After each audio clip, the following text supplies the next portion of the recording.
Hey guys, in this video, I will show you how to remove Gamma watermark. Alright, let's begin with the video. First of all, open any preferred browser and search for Gamma AI. This will take you to the Gamma AI website.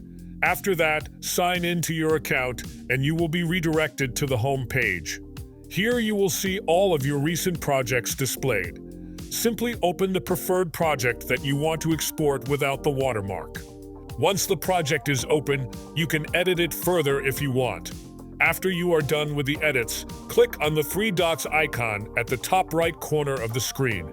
This will open up a drop-down menu, and from here select the export option.